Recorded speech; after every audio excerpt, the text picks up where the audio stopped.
Dozens of Ukrainians were feared dead Sunday after a Russian bomb destroyed a school sheltering about 90 people in the basement as Moscow's invading forces kept up their barrage of cities, towns, and villages in eastern and southern Ukraine.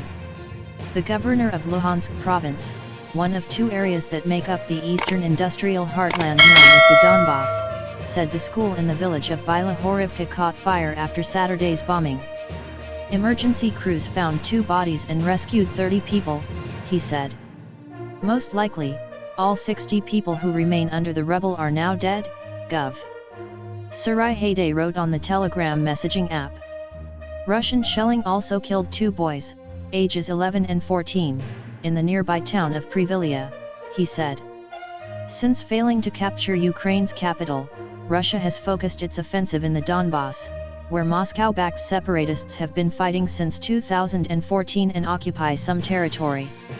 The largest European conflict since World War II has developed into a punishing war of attrition due to the Ukrainian military's unexpectedly effective defense.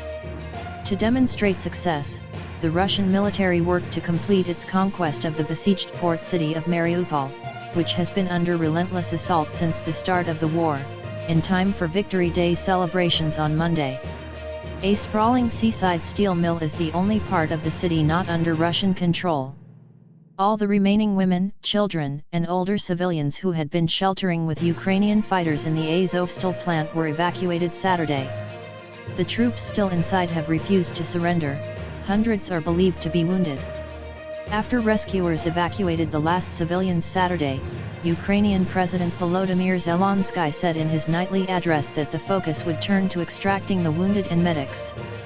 Zelensky said in his nightly address that work would also continue Sunday on securing humanitarian corridors for residents of Mariupol and surrounding towns to leave. The Ukrainian government has been reaching out to international organizations to try to secure safe passage for the estimated 2,000 fighters remaining in the plant's underground tunnels and bunkers. Zelensky acknowledged the difficulty, but said, "We are not losing hope, we are not stopping. Every day we are looking for some diplomatic option that might work." The Ukrainian leader was expected to hold online talks Sunday with British Prime Minister Boris Johnson, US President Joe Biden and leaders from other group of 7 countries. The meeting is partly meant to display unity among Western allies on Victory in Europe Day, which marks Nazi Germany's 1945 surrender. Elsewhere on Ukraine's coast, explosions echoed again Sunday across the major Black Sea port of Odessa, which Russia struck with 6 cruise missiles on Saturday. Authorities offered no immediate damage reports. The Odessa City Council said 4 of the missiles launched Saturday hit a furniture company, with the shock waves and debris badly damaging high-rise apartment buildings. The other 2 hit the Odessa airport, where a previous Russian attack destroyed the runway. Ukrainian leaders warned that attacks would only worsen in the lead-up to Victory Day, the May 9th holiday when Russia celebrates Nazi Germany's defeat in 1945 with military parades.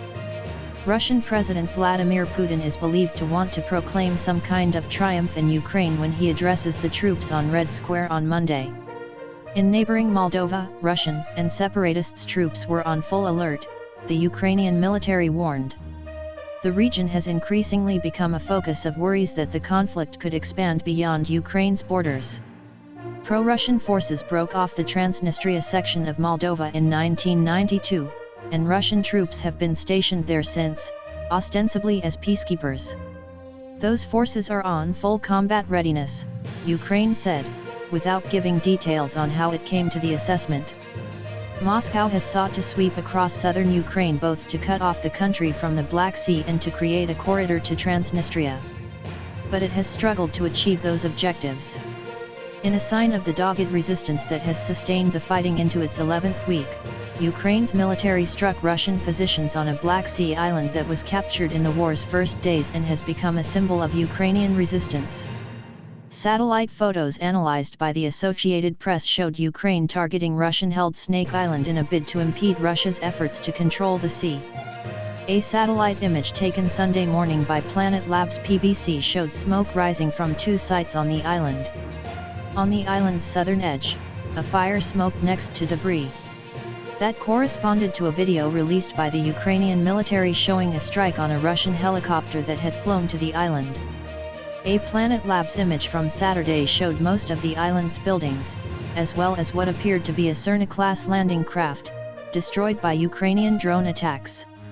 The most intense combat in recent days has taken place in eastern Ukraine. A Ukrainian counter-offensive near Kharkiv, a city in the northeast that is the country's second largest, is making significant progress and will likely advance to the Russian border in the coming days or weeks, according to the Institute for the Study of War. The Washington-based think tank added that the Ukrainian counter-offensive demonstrates promising Ukrainian capabilities. However, the Ukrainian army withdrew from Luhansk province's embattled city of Popasna, Hayday, the regional governor, said Sunday. In a video interview posted on his Telegram channel, Hayday said that Kyiv's troops had moved to stronger positions, which they had prepared ahead of time. The Russia-backed rebels have established a breakaway region in Luhansk and neighboring Donetsk, which together make up the Donbas. Russia has targeted areas still under Ukrainian control. All free settlements in the Luhansk region are hot spots, Hayday said. Right now, there are shooting battles in the villages of Bila Horivka, Voivodivka, and towards Popasna.